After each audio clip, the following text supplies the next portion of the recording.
സിജു കണ്ണൻ ഉണ്ട് വിശദാംശങ്ങൾ നൽകാൻ. സിജു കണ്ണൻ, ഇപ്പോൾ മൃതദേഹം എവിടെയാണ് ഉള്ളത്? അതോടൊപ്പം തന്നെ ലോറി പൂർണ്ണമായും കരയ്ക്ക് എത്തിച്ചിരിക്കുകയാണ്. മറ്റു വിശദാംശങ്ങൾ എന്തൊക്കെയാണ്?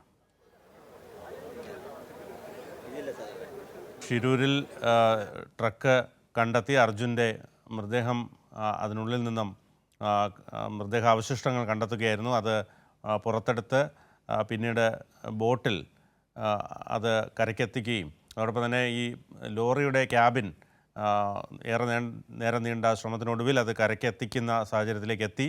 ഇനി മൃതദേഹം DNA പരിശോധന കൂടാതെ ബന്ധുക്കൾക്ക് വിട്ടുകൊടുക്കാനുള്ള നടപടിക്രമങ്ങൾ ആലോചിച്ചു വരുന്നുണ്ട്. സിജു കണ്ണനുണ്ട്. സിജു, ഏറ്റവും പുതിയ വിവരങ്ങൾ എന്തൊക്കെയാണ്? ബിനു, ഇപ്പോൾ ഈ ട്രക്ക് ഉയർത്തുന്നതിനുള്ള ശ്രമമാണ് ഇപ്പോൾ നടന്നുകൊണ്ടിരിക്കുന്നത്. 2 തവണ ശ്രമിച്ചിട്ടും അത് പരാജയപ്പെടുന്ന ഒരു സാഹചര്യമാണ് ഉണ്ടായത്. ആദ്യഘട്ടത്തിൽ ഈ ട്രക്ക് ഉയർത്താനുള്ള ശ്രമം നടക്കുമ്പോൾ അതുമായി ബന്ധിപ്പിച്ച റോപ്പ് തകർന്ന് പോകുന്ന ഒരു സാഹചര്യം ഉണ്ടായി. കരയിൽ 2 ക്രെയിൻ നിർത്തിയിട്ടുണ്ട്. അതോടൊപ്പം തന്നെ ഡ്രഡ്ജറിനകത്ത് ക്രെയിൻ സംവിധാനമുണ്ട്. 3 ക്രെയിൻ സംവിധാനം ഉപയോഗിച്ചുകൊണ്ട് ഈ ട്രക്ക് കരയിലേക്ക് എത്തിക്കുന്നതിനുള്ള ശ്രമമാണ് നടക്കുന്നത്.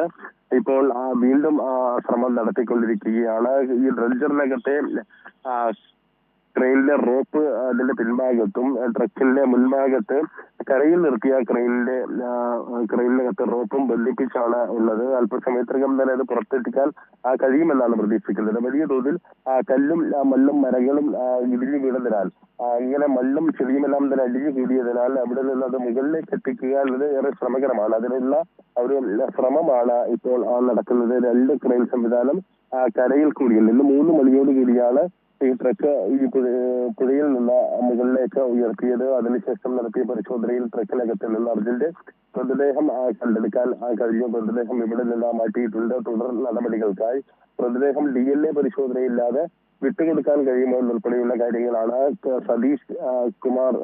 സതീഷ് കൃഷ്ണ കർണാർ MLA അറിയിച്ചത്.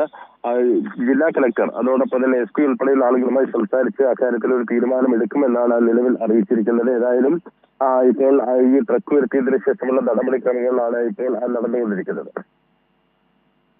ഇനിയിപ്പോൾ ട്രക്ക് ഉയർത്തി അതിനുള്ളിൽ പരിശോധന നടത്തുന്നതടക്കമുള്ള നടപടിക്രമങ്ങളിലേക്ക് കടക്കുകയാണ്. അതുകൂടാതെ തന്നെ ഇനിയിപ്പോൾ നേരം ഇരുട്ടുകയാണ്. വെളിച്ച സംവിധാനങ്ങളൊക്കെ അതനുസരിച്ച് ക്രമീകരിച്ചിട്ടുണ്ട്. അത് സംബന്ധിച്ചുള്ള വിശദാംശങ്ങൾ. ഇവിടെയുള്ള വൈദ്യുതി ലൈനിലെ വെളിച്ചം അടച്ചിട്ടുണ്ട്. കാരണം വൈദ്യുതി വിച്ഛേദിച്ചിരിക്കുകയാണ്. ക്രെയിൻ സംവിധാനം ഈ ദേശീയപാതയോട് ചേർന്നുകൊണ്ട് ഈ ലോറി ഉയർത്തതുമായി ബന്ധപ്പെട്ട് നിർത്തിയത് കൊണ്ട് അത് തട്ടി അപകടം ഉണ്ടാകാതിരിക്കാൻ ഈ ഭാഗത്തെ വൈദ്യുതി വിച്ഛേദിച്ചിരിക്കുകയാണ്. മറ്റ് ക്രെയിനിന്റെ അകത്തും ഈ ഡ്രഡ്ജറിനകത്തുമുള്ള വെളിച്ച സംവിധാനം ഉപയോഗിച്ചുകൊണ്ടാണ് ഇപ്പോൾ ഈ ദൗത്യം നടന്നുകൊണ്ടിരിക്കുന്നത്. വലിയ ആൾക്കൂട്ടമാണ് ഈ സംഭവം അറിഞ്ഞതിന് ശേഷം ഇവിടെ എത്തിയത്. നേരത്തെ നമ്മൾ ഈ പരിശോധനകളും തെരച്ചിലുകളും എല്ലാം തന്നെ നടക്കുമ്പോൾ കേരളത്തിൽ നിന്നുള്ള കുറച്ച് മാധ്യമങ്ങൾ മാത്രമാണ് ഉണ്ടായിരുന്നത്. പിന്നീട് ഈ ട്രക്ക് കണ്ടെത്തി എന്ന് വ്യക്തമായതിനെ തുടർന്ന് അതിനുശേഷം വലിയ ആൾക്കൂട്ടമാണ് ഈ ശിരൂരിലേക്ക് എത്തിയത്. ഇപ്പോഴും ആളുകൾ ഈ സംഭവം അറിഞ്ഞതിന് ശേഷം ഇവിടേക്ക് എത്തിക്കൊണ്ടിരിക്കുന്നുണ്ട്. ഈ ട്രക്ക് അല്പസമയത്തിനകം കയറ്റാൻ കഴിയുമെന്നാണ് പ്രതീക്ഷിക്കുന്നത്. ഞാൻ നേരത്തെ സൂചിപ്പിച്ചതുപോലെ തന്നെ വലിയ പാറക്കൂട്ടങ്ങളും മണ്ണും എല്ലാം ഉണ്ട്. വലിയ തോതിൽ അടിഞ്ഞു കൂടിയിട്ടുണ്ട് ഈ അപകടത്തിന് പിന്നാലെ. ആ ഭാഗത്ത് കൂടി വേണം ഇത് മുകളിലേക്ക് എത്തിക്കാൻ. അത് ശ്രമകരമായ ഒരു ദൗത്യമാണ്. 2 ക്രെയിൻ സംവിധാനം ദേശീയപാതയോട് ചേർന്ന് വെച്ചിട്ടുണ്ട്. അതോടൊപ്പം തന്നെ ഡ്രഡ്ജറിനകത്ത് ക്രെയിൻ സംവിധാനം 3 ക്രെയിൻ സംവിധാനം ഉപയോഗിച്ചുകൊണ്ടാണ് ഈ പരിശ്രമം ഇപ്പോൾ നടക്കുന്നത്. ഏതായാലും ഇത് കരയിൽ എത്തിച്ചതിന് ശേഷം ഇതുമായി ബന്ധപ്പെട്ട ചെറിയ പരിശോധനകൾ ഉണ്ടാകുമെന്നാണ് മനസ്സിലാക്കാൻ സാധിക്കുന്നത്. ഈ ട്രക്കിനകത്തുള്ള പരിശോധനകളെല്ലാം ഉണ്ടാകുമെന്നാണ് മനസ്സിലാക്കുന്നത്. ഏതായാലും 71 ദിവസങ്ങൾക്ക് ശേഷമാണ് അർജുന്റെ ട്രക്കിനെ കുറിച്ചുള്ള വിവരങ്ങൾ ലഭ്യമാകുന്നത്. ജൂലൈ 16-നാണ് ശിരൂരിൽ ദേശീയപാതയ്ക്കരികിൽ മണ്ണിടിച്ചിൽ ഉണ്ടായത്. ആ സമയത്ത് റോഡരികിൽ വാഹനം നിർത്തിയിട്ടുകൊണ്ട് രാത്രി മുഴുവൻ വാഹനം ഓടിച്ചതിനു ശേഷം റോഡരികിൽ വാഹനം നിർത്തിയിട്ടുകൊണ്ട് ഉറങ്ങുകയായിരുന്നു അർജുൻ എന്നാണ് ദൃക്സാക്ഷികൾ. അതിന് തൊട്ട് മുമ്പ് കണ്ട ആളുകൾ വ്യക്തമാക്കുന്നത്. ഈ സമയത്ത് അർജുന്റെ വാഹനവും മറ്റു വാഹനങ്ങൾക്കൊപ്പം ഈ അപകടത്തിൽപ്പെടുകയായിരുന്നു. മണ്ണും കല്ലും മരങ്ങളും എല്ലാം തന്നെ കുത്തിയൊലിച്ചെത്തിയപ്പോൾ അതിനിടയിൽ വീണ്ടും ഈ പുഴക്കടിയിലേക്ക് പോവുകയായിരുന്നു. തുടർന്ന് 4-ാം ദിവസമാണ് ഈ കേരളത്തിൽ ഈ വിവരം അറിയുന്നത്. തുടർന്ന് കേരള സർക്കാരും മന്ത്രിമാരും ജനപ്രതിനിധികളും എല്ലാം തന്നെ തുടർച്ചയായി ട്രക്ക് ഉടമ മനാഫിലും അതോടൊപ്പം തന്നെ അർജുന്റെ കുടുംബത്തിലും ഒപ്പം നിലയുറപ്പിച്ചുകൊണ്ട് നടത്തിയ നീണ്ട ഒരു പോരാട്ടത്തിന്റെ ഫലമാണ് ഇന്നിപ്പോൾ കാണാൻ സാധിക്കുന്നത്. അതിനുശേഷമാണ് 21 ദിവസത്തിന് ശേഷം അർജുന്റെ ട്രക്കും അർജുനെയും കണ്ടെത്താൻ സാധിച്ചിരിക്കുന്നത് എന്നുള്ളതാണ്.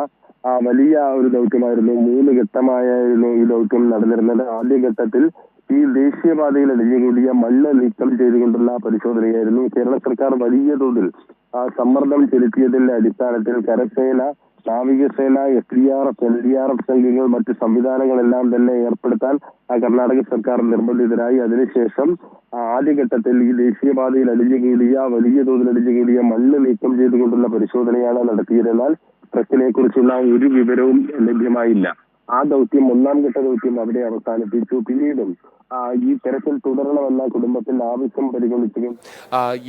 തുടരണമെന്ന കുടുംബത്തിന്റെ ആവശ്യം പരിഗണിച്ചുകൊണ്ട് അക്കാര്യം കർണാടക സർക്കാരിൽ അറിയിച്ചുകൊണ്ട് കർണാടക മുഖ്യമന്ത്രി സിദ്ധരാമയ്യയുമായി തുടരെ ബന്ധപ്പെട്ടു. അതോടൊപ്പം തന്നെ 4 മന്ത്രിമാരെ ഓരോ ഘട്ടത്തിലും ഈ തെരച്ചിലിന്റെ കാര്യങ്ങൾ വിലയിരുത്തുന്നതിന് വേണ്ടി 4 മന്ത്രിമാരെ കൂടി ചുമതലപ്പെടുത്തി ഓരോ ഘട്ടത്തിലും ഇവിടെ എത്തുന്നതിന് വേണ്ടി, പരിശോധന നടത്തുന്നതിനു വേണ്ടിയും തെരച്ചിലുമായി ബന്ധപ്പെട്ട കാര്യങ്ങൾ ഏകോപിപ്പിക്കുന്നതിനും വേണ്ടി നിരവധി MLA-മാരെ ഇവിടെ, ജനപ്രതിനിധികളെ ഇവിടേക്ക് കൊണ്ടുവന്നിരുന്നു. സംസ്ഥാന സർക്കാരിന്റെ നിർദ്ദേശപ്രകാരം ലിൻഡോ ജോസഫ് MLA, അതോടൊപ്പം തന്നെ Sachin Dev MLA, M Rajagopalan MLA തിരിച്ചെത്താം.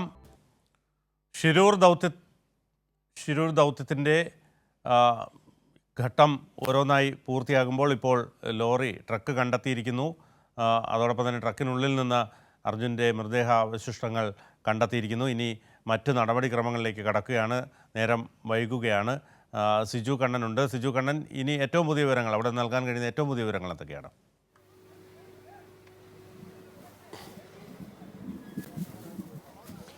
ട്രക്ക് പുറത്തെടുക്കുകയാണ് ഇപ്പോൾ. അതോടൊപ്പം തന്നെ മൃതദേഹം കണ്ടെത്തി അത് കാർവാറിലേക്ക് മാറ്റിയിട്ടുണ്ട്. അവിടെ അതിന്റെ തുടർ നടപടികൾ നടന്നുകൊണ്ടിരിക്കുകയാണ്. അല്പസമയം മുമ്പ് ജില്ലാ കലക്ടർ സംസാരിച്ചിരുന്നു.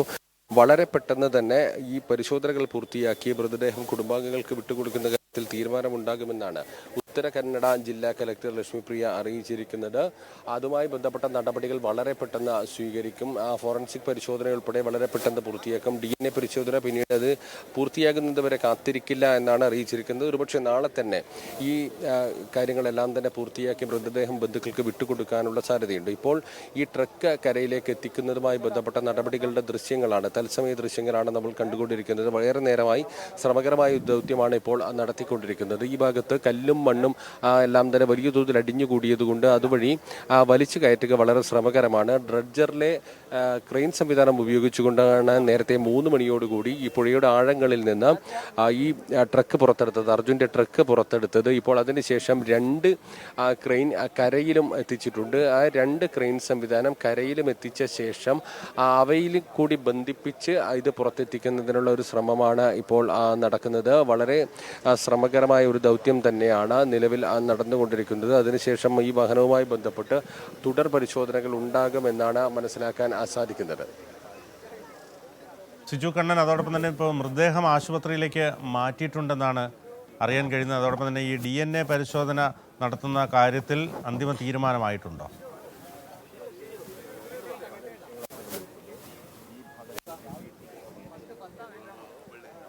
ഇത് 3 മണിയോടെ ട്രക്ക് വരുത്തിയ ശേഷം എല്ലാവരും നോക്കിയതാ അതിനകത്ത് അർജുന്റെ മൃതദേഹം ഉണ്ടോ എന്നായിരുന്നു. ഒറ്റ നോട്ടത്തിൽ തന്നെ അകത്ത് നിന്ന് മൃതദേഹം ഉള്ളതായി കണ്ടെത്താൻ സാധിച്ചു. തുടർന്ന് SDRF സംഘം ഡിങ്കി ബോട്ടിൽ ഇതിന്റെ ക്യാബിൻ ഭാഗത്തിനടുത്തേക്ക് എത്തിക്കൊണ്ട് മൃതദേഹാവശിഷ്ടങ്ങൾ ഈ ബോട്ടിലേക്ക് മാറ്റുകയായിരുന്നു. തുടർന്ന് വിശദമായി പരിശോധനകൾക്ക് ശേഷം മൃതദേഹം അങ്ങോട്ട് മാറ്റി അത് കാർവാറിലേക്ക് നിലവിൽ മാറ്റിയിട്ടുണ്ട്. കാർവാറിൽ ഇതുമായി ബന്ധപ്പെട്ട തുടർ നടപടിക്രമങ്ങൾ നടക്കുകയാണെന്നാണ് മനസ്സിലാക്കുന്നത്.